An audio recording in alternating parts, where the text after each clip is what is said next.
제한장. 교리와 성약 소개. 교리와 성약 2편. 소개 및 연대.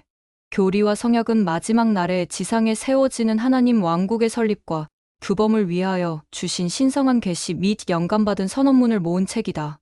교리와 성약 소개. 1문단. 그 계시들은 선지자 조셉 스미스와 그의 계승자 중 몇 사람을 통하여 받은 것이며 그 계시들을 모은 책에는 만방의 모든 백성에게 그들의 현세적 복리와 영원한 구원을 위하여 주시는 주 예수 그리스도의 음성을 들으라는 초대의 글이 실려 있다. 교리와 성약 소개. 1문단.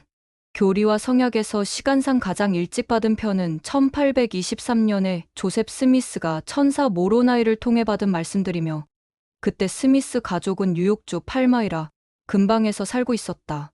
그 방문에서 모로나이는 구약전서와 신약전서의 중요한 예언 몇 가지를 언급했는데 이 중에는 선지자 엘리야가 후기에 맡게 될 임무에 관한 말라기의 예언도 포함되어 있었다.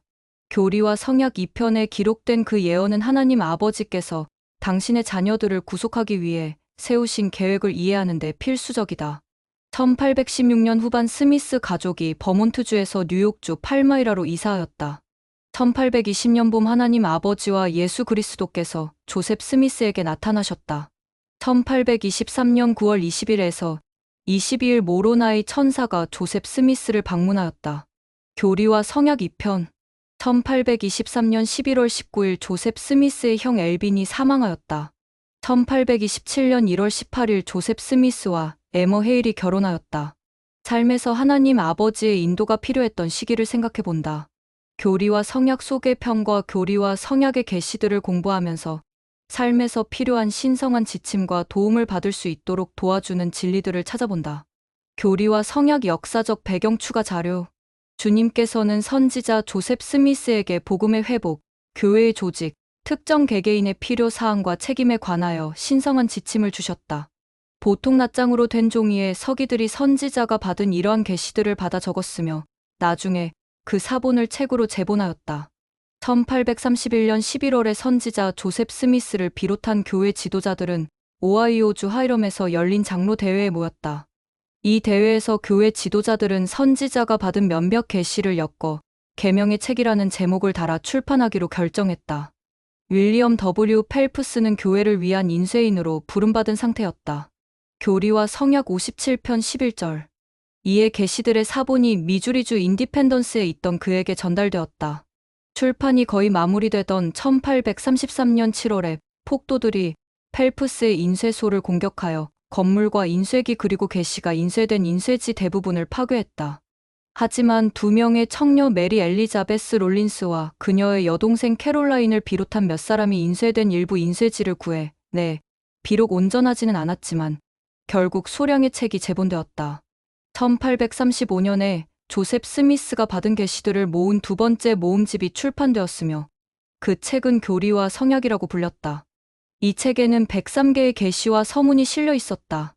여기에는 또한 Lectures on Faith 신앙 강좌도 포함되었는데 이것은 1834에서 1835년 사이의 겨울 동안 장로 학교에서 가르쳐진 7개의 신학 강의였다. 이 책의 초판은 두 부분으로 구성되어 있었는데 일부 교리는 Lectures on Faith 신앙 강좌였고 이부 성약과 계명에는 그 당시까지 받았던 계시들이 실려 있었다. See the Joseph Smith Papers, Documents, Volume the 4th of April 1834, September 1835, ed. Matthew C. Godfrey and Others 2016, 382 ECO 396. Lectures on Faith. 신앙 강좌는 1921년판 교리와 성약과 그 이후의 판에서는 빠졌다. 이는 그것이 교회의 계시로 주어지거나 제시된 것이 아니라 신앙에 관한 강의나 공과였기 때문이었다. 이후의 교리와 성약 판들이 인쇄됨에 따라 새로운 계시들이 포함되었으며 이러한 판들에는 계시를 편집하는 방식에도 약간의 변화가 있었다. 1981년에 교회는 확장된 각주와 전후 참조 성구 및 새로운 색인이 포함된 새로운 영문판 합본 몰몬경, 교리와 성약, 값진 진주를 출판했다. 이때 선지자 조셉 스미스가 1836년에 받은 해외 왕국에 대한 시연과 조셉 F. 스미스 회장이 1918년에 받은 죽은 자의 구속에 관한 시연이 각각 교리와 성약의 137편과 138편으로 추가되었다. 또한 두 개의 공식 선언문이 공식적으로 추가되었다. 1. 성명서. 윌포드 우드럽 회장이 교회에서 복수 결혼을 중단한다고 발표했다. 2. 성명서. 이는 스펜서 W. 킴볼 회장이 받은 계시를 제1회장단이 발표한 것으로 교회의 모든 합당한 남성 회원은 신권과 성전 축복을 받을 수 있다는 내용을 담고 있다. 또한 1921년판 이후로 해설이라는 제목으로 사용되던 소개편도 1981년판 교리와 성약에서 개정되었다. 이 개정된 소개편에는 선지자 조셉 스미스와 교리와 성약의 본질 및 목적에 관한 더 많은 정보가 실렸다. 2013년 3월 1일에 제1회장단은 영어 경전 최신판을 발표했다. 이 경전판에서 이루어진 대부분의 개정은 본문의 사소한 철자 오류를 바로잡고 교리와 성약 각 편 머리말과 학습 보조 자료를 수정하기 위한 것이었다. 또한 교리와 성약의 해설편은 소개로 재명명되었으며 교리와 성약이 새로운 판으로 개정된 이유와 함께 과거 판들에 관한 몇 가지 더 자세한 사항이 추가되었다. 지도 1. 교리와 성약 각 편의 지리적 위치. 교리와 성약 소개. 교리와 성약에는 선지자 조셉 스미스와 그의 계승자들이 받은 계시가 수록되어 있다. 교리와 성약 소개편을 읽고 교리와 성약이 어떤 것인지와 우리가 그것을 공부해야 하는 이유를 설명하는 문구들을 찾아본다. 교리와 성약 소개. 신성한 계시를 모은 책. 교리와 성약에는 선지자 조셉 스미스가 받은 많은 신성한 계시들이 수록되어 있다. 이 계시들은 예언과 계시의 영에 의해 시연 교리와 성약 76편, 137편, 138편 참조, 하늘에서 온 존재들의 방문 교리와 성약 2편, 13편, 27편, 110편 참조, 우림과 둠밈 교리와 성약 3편 6에서 7편, 11편, 14에서 17편 참조 및 성신의 영감 등으로 주어졌다. 몇 편의 계시는 선지자가 영감을 받아 성경 번역 작업을 하며 질문한 결과로 온 것이다. 교리와 성약 35편, 73편, 76에서 77편, 86편, 91편, 132편 참조 또 다른 계시들은 몰문경 번역 작업 동안 주어지기도 하고 교회의 조직 및 시온 건설에 관한 질문으로 오기도 했다. 조셉 스미스 출생지 기념비와 기념관. 버몬트주 샤론에 있는 이 기념비 근처에 선지자 조셉 스미스가 1805년 12월 23일에 태어난 생가가 있다. 고든 비잉클리 1910에서 2008 회장은 이 현대 경전의 가치를 이렇게 설명했다. 교리와 성약은 우리가 갖고 있는 경전 중에서도 독특한 것입니다. 이 책은 교회의 헌법입니다. 교리와 성약에는 각종 다양한 출처에서 나온 기록이나 말씀이 실려 있지만 이 경전은 근본적으로 이 경륜의 시대의 선지자를 통하여 주어진 계시의 책입니다. 이들 계시는 위대한 후일의 사업인 회복에 담긴 하나님의 원대한 목적을 다음과 같이 강력하게 선포함으로써 시작됩니다. 이처럼 장엄한 시작으로 영원한 진리의 샘에서 나오는 경이로운 교리의 전경이 펼쳐집니다. 주님께서 그의 선지자에게 말씀하신 직접적인 계시도 있으며 성신의 감동을 받아 기록하거나 말씀한 조셉 스미스의 글도 있습니다.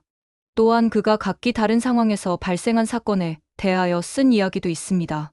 이러한 모든 것이 합쳐져서 상당히 많은 부분이 예수 그리스도 후기 성도 교회의 교리 및 관례를 이루고 있습니다. 이 책에서 그토록 다양한 주제를 다루는 것은 매우 놀라운 일입니다. 교회를 어떻게 다스려야 하는가에 관한 원리 및 절차도 포함되어 있습니다. 독특하고도 주목할 만한 건강의 법칙이 육체에 관한 약속뿐 아니라 영적인 약속과 함께 실려 있습니다. 영원한 신권의 성약이 다른 어느 경전에서도 찾아볼 수 없는 방법으로 설명되어 있습니다.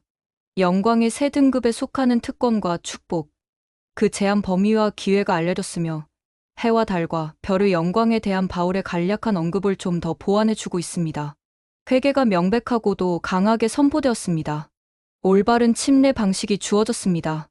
여러 세기 동안 신학자들을 괴롭히던 신회의 본 모습이 모든 사람이 이해할 수 있는 언어로 설명되었습니다. 재정에 관한 주님의 율법으로서 교회의 운영을 위한 기금을 어떻게 마련하여 어떻게 사용해야 할 것인가에 관한 지시도 나와 있습니다. 죽은 자를 위한 사업이 모든 세대의 하나님의 아들과 딸들을 축복해 주기 위해 계시되었습니다. 하나님의 지시와 뜻, 성도의 벗, 1989년 8월호 2에서 3쪽, 예수 그리스도 후기 성도 교회는 교리와 성약을 표준 경전의 하나로 받아들이고 있다. 교리와 성약에 담긴 계시들과 영감받은 글들은 하나님의 모든 자녀의 구원을 위해 계속되는 사업에 대한 강력한 증거이다. 에즈라 테프트 벤슨 1899에서 1994년 회장은 교리와 성약이 몰문경과 함께 사람들을 그리스도와 그분의 왕국으로 인도한다고 설명했다. 후기의 이 위대한 두 경전은 이스라엘 백성의 하나님께서 주님의 재림을 위해 그분의 백성을 모으고 준비시킬 목적으로 말씀해 주신 계시로서 함께 결합되어 있습니다. 후기의 이 위대한 두 경전에 담긴 주 예수 그리스도에 관한 증거는 감동적이고 설득력이 있습니다.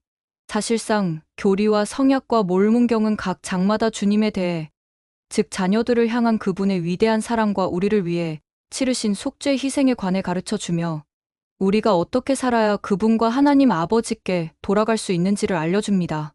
후기의 이 위대한 두 경전에는 엄청난 부정과 악이 만연된 시대에 좀 더 훌륭한 삶을 사는데 힘이 될 지식과 능력이 담겨 있습니다.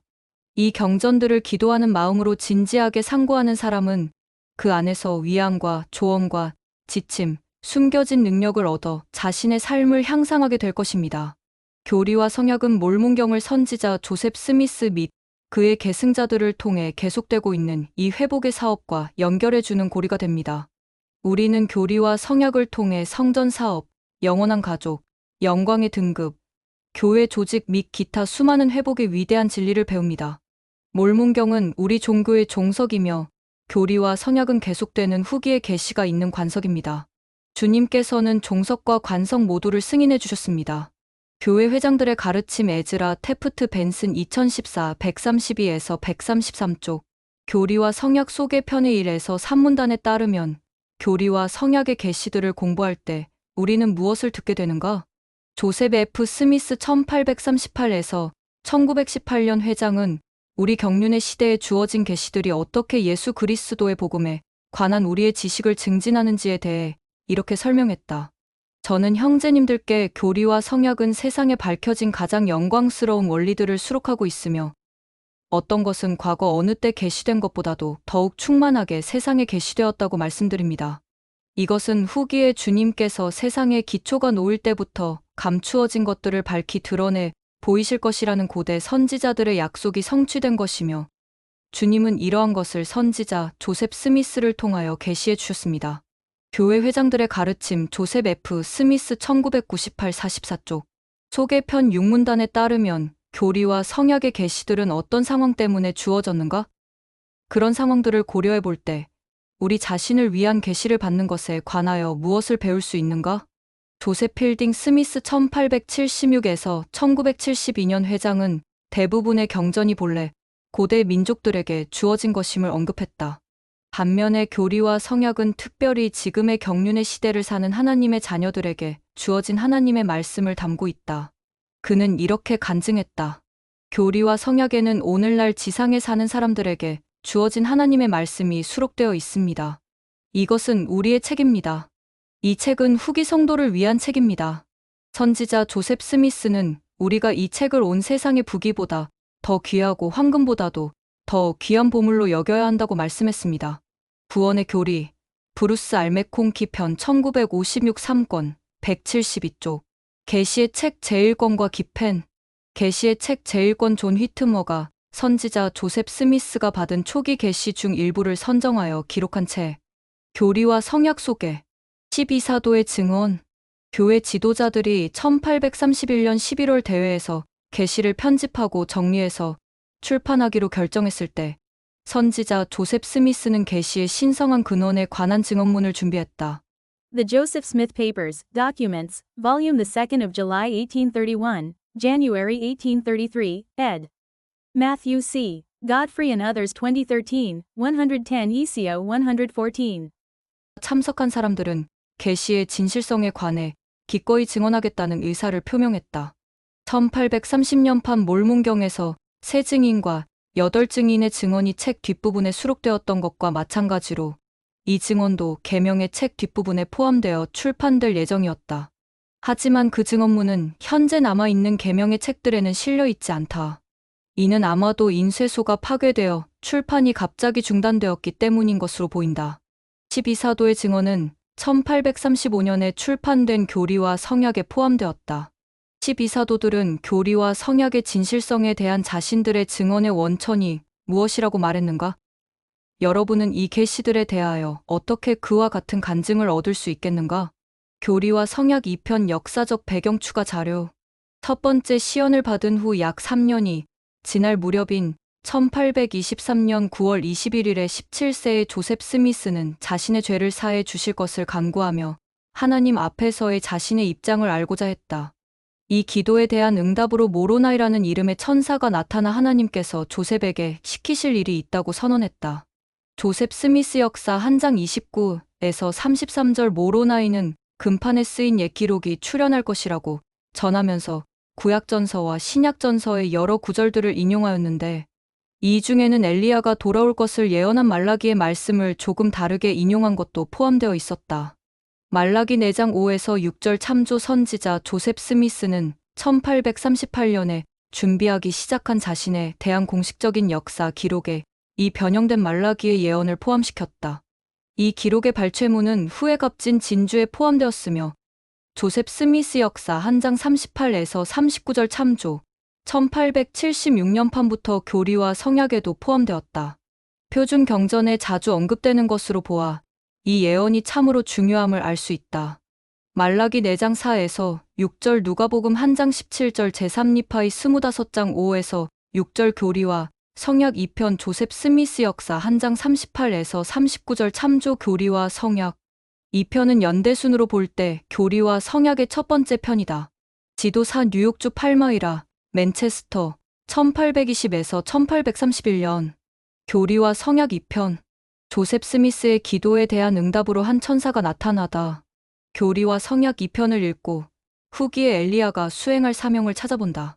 교리와 성약 2편 1에서 3절 선지자 엘리야.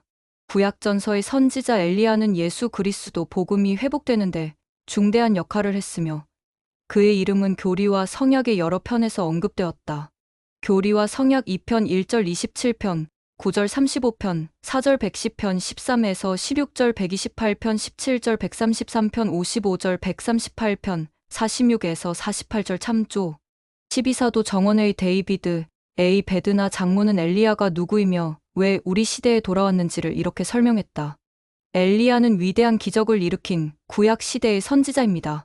그는 고대 이스라엘에 3년 반 동안 비가 내리지 않도록 하늘을 봉했습니다. 그는 과부의 가루와 기름을 늘렸습니다. 어린 소년을 죽음에서 일으켰고 바알의 선지자들과 맞서 하늘에서 불이 내려오게 했습니다. 열왕기상 17에서 18장 참조 지상에서 성역을 마친 엘리야는 회오리 바람으로 하늘로 올라가 변화되었습니다. 열왕기하 2장 11절 우리는 후기의 계시를 통해 엘리야에게 멜기세덱 신권의 인봉 권능이 있었으며 그가 예수 그리스도의 시대가 이르기 전에 그 권능을 소유했던 마지막 선지자였음을 배웁니다. Bible Dictionary, 엘리자. 엘리야는 모세와 함께 변형의 산에 나타나 이 권세를 베드로, 야고보, 요한에게 부여했습니다. 마태복음 17장 3절 참조 1836년 4월 3일 엘리야는 다시 모세와 함께 커틀랜드 성전에 나타났고 똑같은 열쇠를 조셉 스미스와 올리버 카우드리에게 주었습니다. 자녀들의 마음은 돌이켜질 것입니다.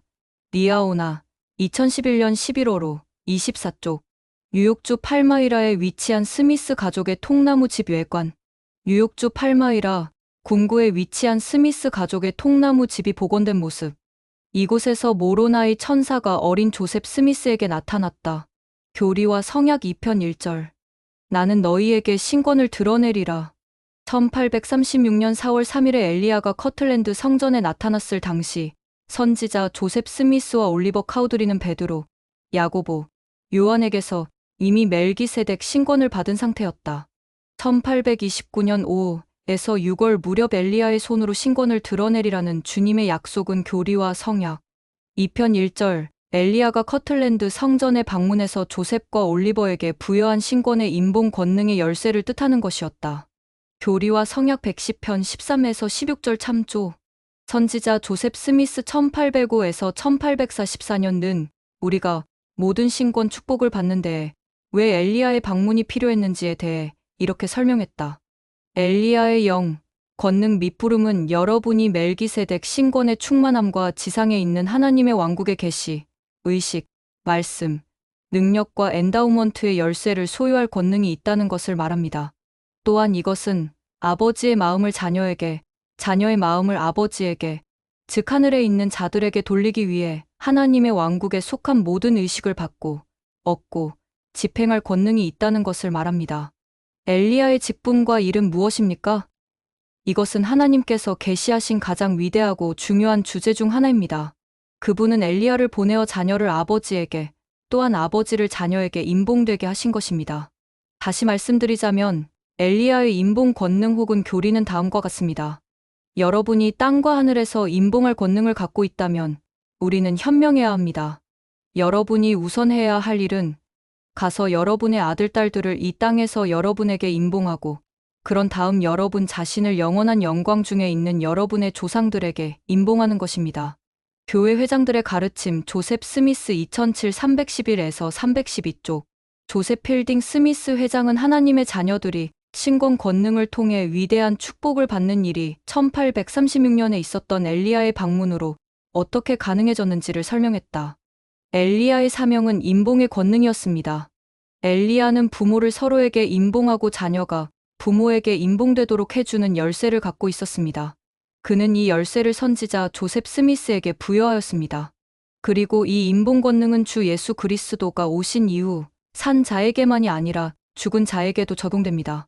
이 후기에 지상에 대한 엘리야의 사명의 본질은 무엇이었을까요? 그것은 지상의 인간에게 한때 주어졌던 하나님의 왕국에서 사람이 온전히 구원받고 승용하는데 필수적인 권능과 권세를 회복하는 것이었습니다. 다시 말해서 엘리야는 주님에게서 합당하게 위임받은 지상의 선지자에게 충만한 신권 권능을 부여함으로써 지상에 그것을 회복시키기 위하여 온 것이었습니다. 이 신권은 사람의 구원에 관계되는 모든 의식과 원리를 땅과 하늘에서 메고 임봉하여 그 의식들이 하나님의 해의 왕국에서 효력을 가질 수 있도록 해주는 열쇠를 갖고 있습니다. 구원의 교리 2권 104에서 105쪽 여러분과 여러분의 가족은 어떻게 선지자 엘리야를 통해 회복된 신권 열쇠로 축복을 받을 수 있는가? 교리와 성약 2편 1절 크고 두려운 날 교리와 성약 2편 1절에서 말하는 크고 두려운 날은 예수 그리스도의 재림을 뜻한다.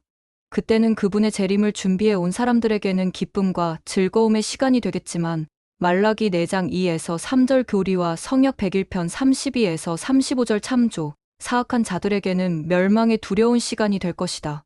말라기 4장 1절 교리와 성역 29편 9절 101편 24에서 25절 참조, 스미스 가족의 집 내부 모습, 천사 모로나이가 어린 조셉 스미스에게 나타났던 통나무 집 다락방이 복원된 모습, 교리와 성약 2편 2절. 이 예언에서 언급하는 아버지들과 자녀들은 누구인가? 교리와 성약 2편 2절은 자녀들과 아버지들 모두 후기에 약속된 엘리야의 방문으로 영향을 받을 것이라고 가르친다. 엘리야가 아버지들에게 한 약속들을 자녀들의 마음에 심을 것이라는 예언을 언급하면서 교리와 성약 2편 2절, 12사도, 정원회의 브루스 알메콩키 1915에서 1985년 장로는 이렇게 설명했다. 아버지들이란 누구입니까? 그들은 약속을 받았던 사람들로서 아브라함과 이삭과 야곱입니다. 그 약속은 무엇입니까? 그것은 가족이라는 단위가 영원히 계속된다는 약속입니다. The Millennial Messiah, The Second Coming of the Son of Man 1982, 267. 267 또한 교리와 성약 27편 10절 참조. 후기의 계시는 우리에게 교회 회원들이 혈통으로나 입양으로 아브라함, 이삭, 야곱의 후손이라는 사실을 이해하도록 도와준다. 아브라함서 2장 9에서 10절 참조 성역을 통해 이 고대의 족장들에게 주어진 약속들은 후기 성도들에게도 해당된다. 12사도 정원회의 러셀 M. 넬슨 회장은 하나님께서 아브라함을 비롯한 다른 이들과 맺으신 성약에서 찾을 수 있는 약속들을 이렇게 설명했다. 하나님과 아브라함 사이에 맺어진 후 이삭과 야곱에게 재차 확인되었던 그 성약은 상상하기 어려울 만큼 매우 중요합니다. 그 성약에는 다음과 같은 몇 가지 약속이 포함됩니다. 아브라함 자손 중에서 예수 그리스도가 태어나실 것이다. 아브라함의 자손은 셀 수 없이 많아지고 영원히 증식하며 신권을 소유할 자격을 받을 것이다. 아브라함은 열국의 아버지가 될 것이다. 아브라함의 자손은 특정한 땅을 물려받을 것이다. 지상에 있는 모든 나라가 아브라함의 자손을 통해 축복받을 것이다. 그 성약은 천대에 이르기까지 영원할 것이다. 신명기 7장 9절, 역대상 16장 15절, 시편 105편 8절. 약속 중 일부는 이미 성취되었으며 일부는 아직 때를 기다리고 있습니다. 우리는 고대 백성과 마찬가지로 거룩한 신권과 영원한 복음을 받았습니다. 우리는 복음의 충만함을 받고 신권 축복을 누리며 하나님의 가장 위대하신 축복인 영생을 받을 자격을 갖출 권리가 있습니다. 우리 중에는 실제 아브라함의 자손도 있고 입양되어 아브라함의 가족이 된 사람들도 있습니다. 주님은 이들을 차별하지 않으십니다. 우리가 주님을 찾고 그분의 계명에 순종한다면 모두 함께 약속된 축복을 받습니다. 성약 리아오나 2011년 11월호 87에서 88쪽.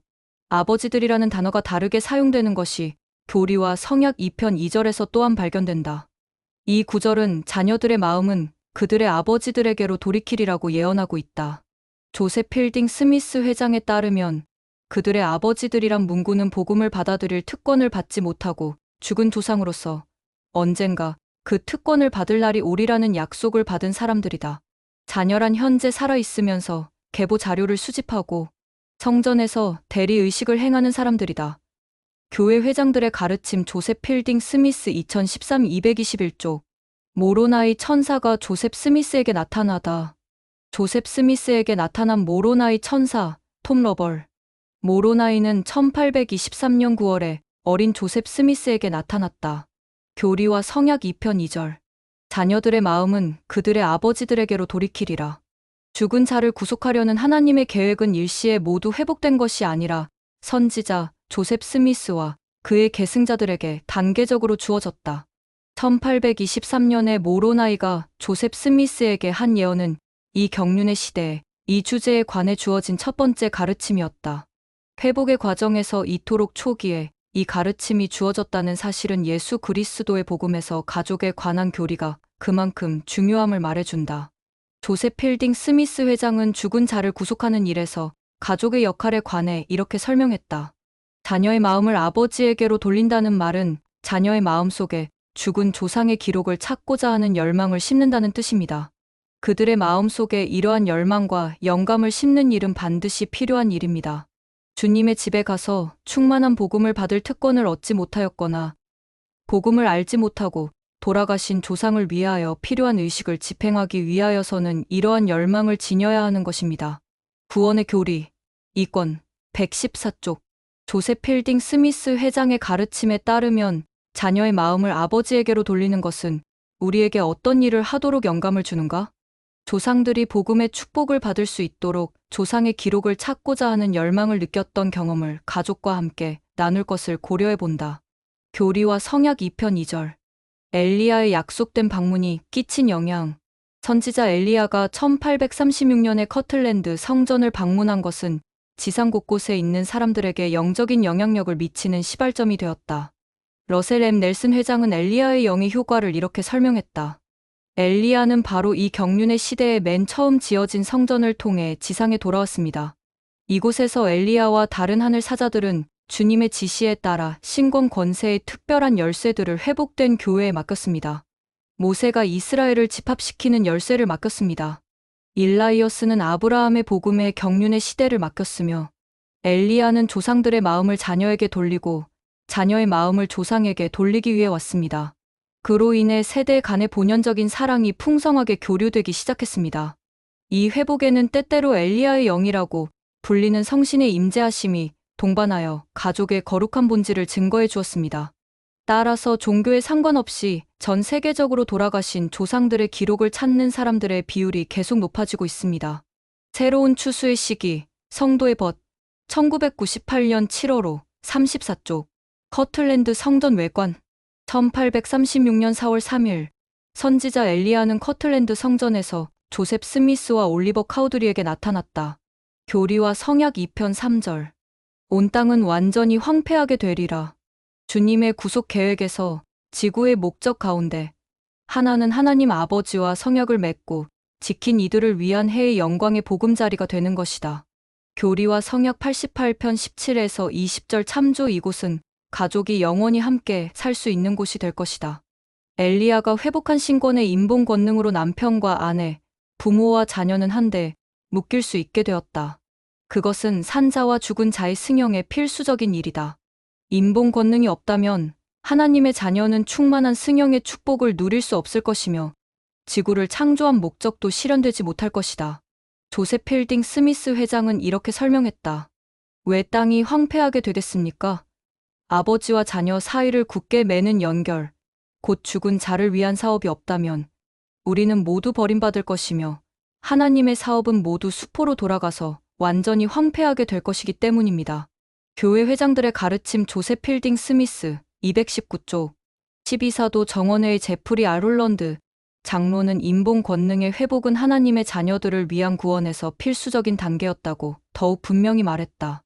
이 연결고리가 없다면 영원한 세계에서 지속되는 가족 관계란 있을 수 없으며 참으로 인류의 가족은 뿌리 조상과 가지후손을 영원한 세계에서 남기지 못할 것입니다. 인봉되고 결합되어 해의 영광으로 구원받는 하나님의 가족을 이루는 것이 이 세상에 사는 궁극적인 목적인 만큼 이 일에서의 어떠한 실패도 참으로 저주가 될 것이며 구원의 계획 전체를 완전히 황폐하게 만들 것입니다. Christ in the New Covenant. The Messianic Message of the Book of Mormon 1997, 297 ECO 298. 가족 역사 및 성전 사업에 참여할 계획을 세운다. 성전 의식을 대리로 수행해야 하는 조상들의 이름을 찾기 위해 무엇을 할 수 있을지 생각해 본다.